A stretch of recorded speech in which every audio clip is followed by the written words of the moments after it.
Okay, so the edges of the frets have a bevel on them now, but if I was to just leave them like this, there's still a sharp filed edge there. So I have a little fret end dressing file here, and what I do is I'm just going to file off the sharp edge. Doesn't take much, but just enough to take the edge off. After that, I will go along the edge with some very fine sandpaper to get rid of, just polish up the edge a bit, as well as get rid of any little sharpness to the edge of the fretboard itself. Okay, so the final step in the fretting process is to level the tops of the frets and then to recrown and polish them. So what I've done is masked off the fretboard to protect it, and I've got a diamond leveling block, very flat, used for sharpening chisels and knives and such, but I've gone ahead and I've drawn a marker line on the top of each fret, and I now take the diamond file and I'm just going over the frets until I see that I've taken away the marker point.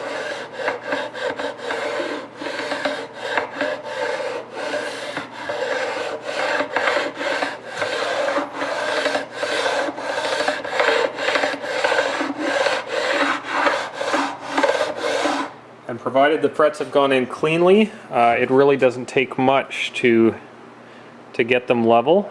That's kind of hard to see on the camera, but I'm just going to go ahead and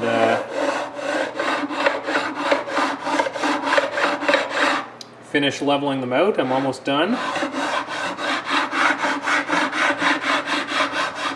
Just taking a very, very small amount of material. Now after that's done, what I do is I come back with a radius block, and I go over it one more time just to ensure that I haven't flattened out the radius at all. So I'll go back with a 16-inch radius block just to ensure that the frets are at the proper radius. Okay, so my frets are level now. I can take a square, and at any point on the fretboard I can check it doesn't rock. That's what I want to see. Now I'm going to do like I described. I have a 16-inch radius block. I've drawn my marker lines back on the tops of the frets. And I simply go back and forth on the board until the marker on end to end of the fret is gone.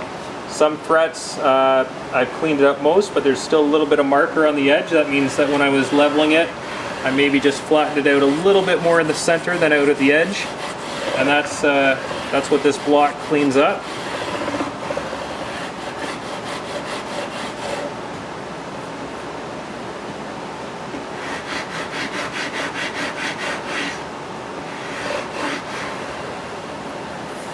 All right, so that looks really good. There we have it. Oh, a little bit.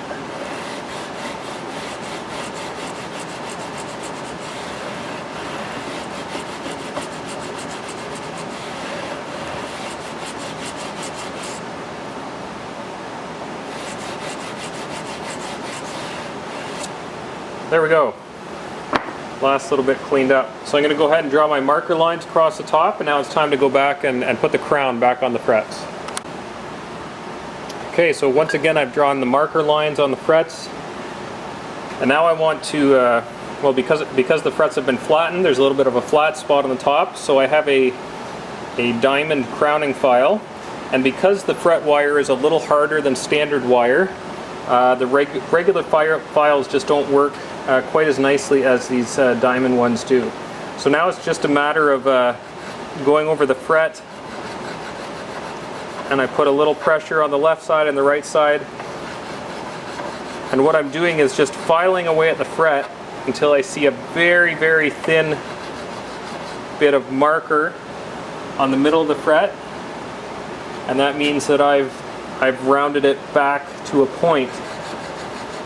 And again, because I haven't removed too much material from the fret, It really doesn't take too much effort with the file to bring it to put a crown back on. So I'm just going to go ahead, do the rest of the fretboard, and then I'll come back and show you the polishing. So the final step now is to polish the frets. Because I've done some filing there with the leveling and crowning, there's some scratches in the frets, and you don't want to leave those scratches, otherwise they will wear your strings out prematurely.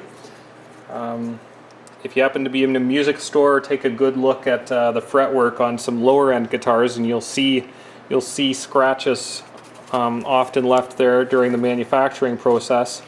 And the guitars just don't feel as nice to play, especially if you're into electrics or something, bending strings. It's very important that you have smooth frets. So what I'm going to do now is just go through a variety of grits of sandpaper, and I start with 400, and I just wrap it around my fingers, and I just go back and forth over the frets, up and down the board. And what this is doing is taking out those scratches from the file.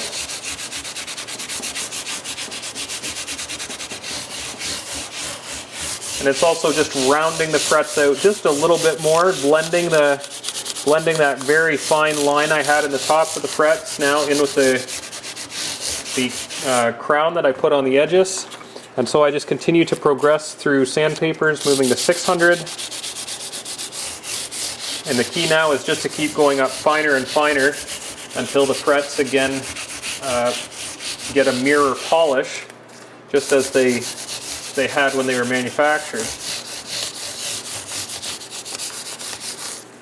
So we'll move on to 800 now.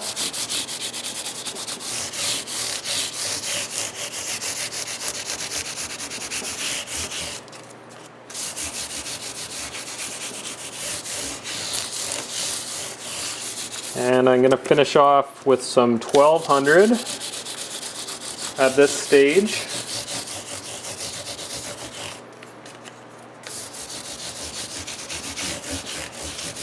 Now I'm just going to give the board a quick vacuum.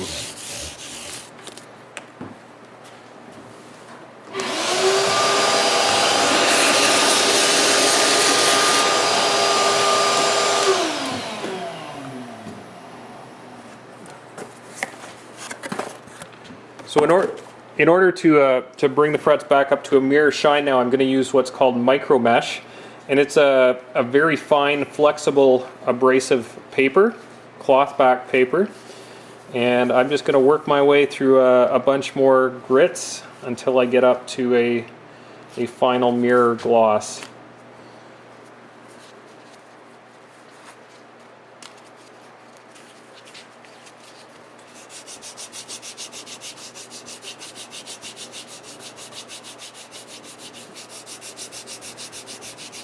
So because I went through the sandpaper going lengthwise up and down the neck, the scratches that are currently in the frets are running this way. And so I am sanding now in the other direction, which allows me to see if there's any scratches still on the frets. And the scratches I see are extremely fine, and I know just from experience that once I go through one or two more grits of the micro mesh, it will totally eliminate those scratches.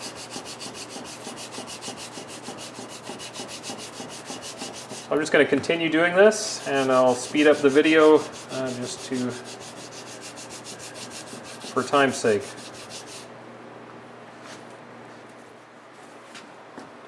So there you have it. Frets installed, all polished up and ready to go. Now that that's done, I'm just going to go over the fretboard with a little fretboard oil. And now that this is done, I'm going to install the tuning machines, make a nut and saddle, and string it up for the first time.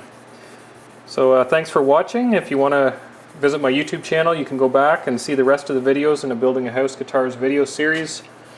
This guitar is being built for Paramount Guitars in Wisconsin. ParamountGuitars.com. Contact Ken Fox for a good selection of my guitars at his shop. And for more information on how you can get this guitar or order one like it, please contact Ken, or you can visit my website at houseguitars.com. Thanks for watching.